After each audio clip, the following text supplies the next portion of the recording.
Gwen Schoen, food writer for the Sacramento Bee, and today we're demonstrating pie crust just in time for all of your holiday baking. And pie crust is really very simple, but some people get very nervous when they have to make a pie crust from scratch. So we're going to show you some tricks today that will help make the process a lot easier. This is for a single crust pie, and you'd start with 1 1/4 cups of flour.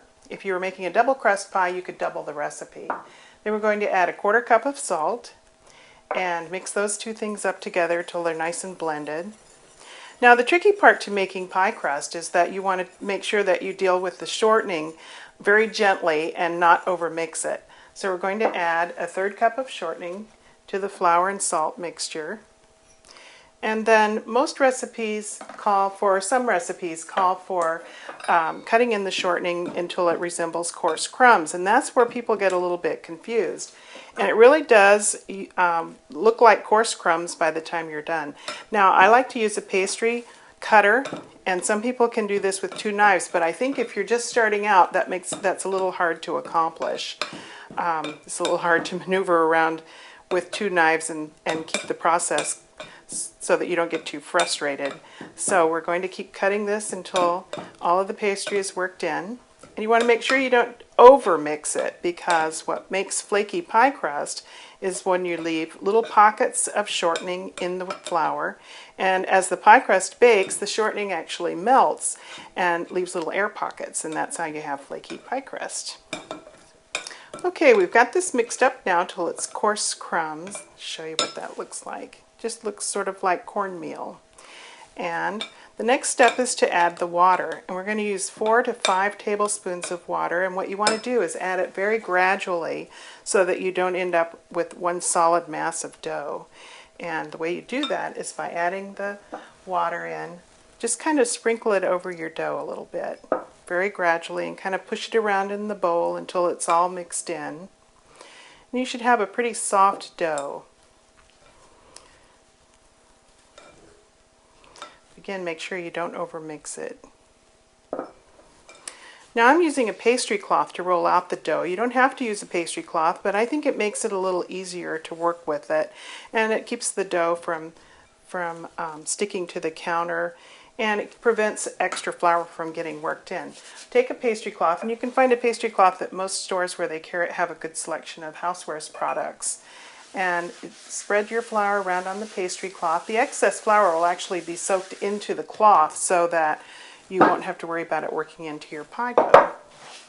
Now, this is where you have to be careful not to overmix. We're just going to knead this just a tiny bit and pat it into a nice little flat disc. Now, in addition to using the pastry cloth, I like to use a knit sock over the rolling pin, and that does basically the same thing as working with a pastry cloth. It keeps extra flour from soaking into your dough, getting worked into your dough. Now roll your dough out till it's about 1.5 inches bigger than your pie pan. That looks about right. Now I'm going to gently roll this dough over the rolling pin. Use a little bench knife if it sticks. Then we'll very gently roll it back over the top of the pie plate.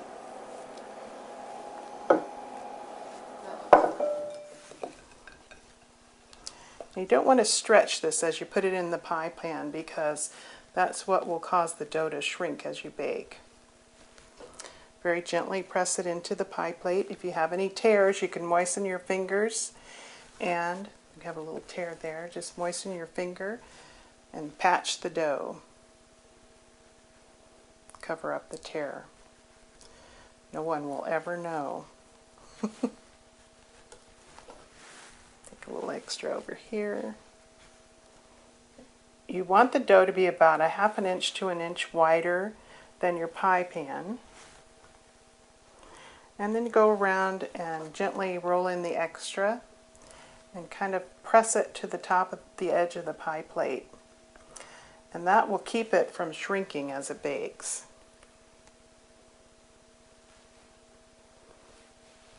Doesn't look too pretty yet, but it will.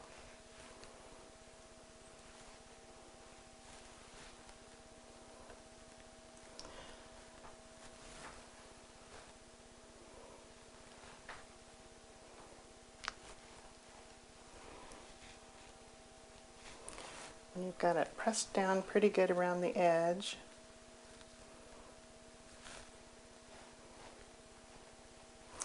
Go through and pinch it with your fingers. Patch up any little spots that don't look real pretty. And press it down to the edge of the pie pan. Do a little crimp around the edge. Now, if you're baking a blind crust, which means it's a pie that's baked, the crust is baked without a filling in it, and you'd use that for something like a custard filling or a pudding type pie, you would cut a few slits in the bottom of the crust to allow some steam to escape as the crust bakes. Then put a piece of wax paper in the bottom. And I like to use pie beads, pie weights in the crust. These are little ceramic beans. You could also use rice or dried beans, and they'll hold the crust down as it bakes and keep it from shrinking up. And bake it at 350 degrees for about 10 minutes until it's nice and lightly browned. And make sure you preheat your oven so that your pie crust will be nice and solid on the bottom and not soggy. So I hope this has been helpful for you and you found some tips that will be useful and you'll enjoy making pies throughout the holiday season.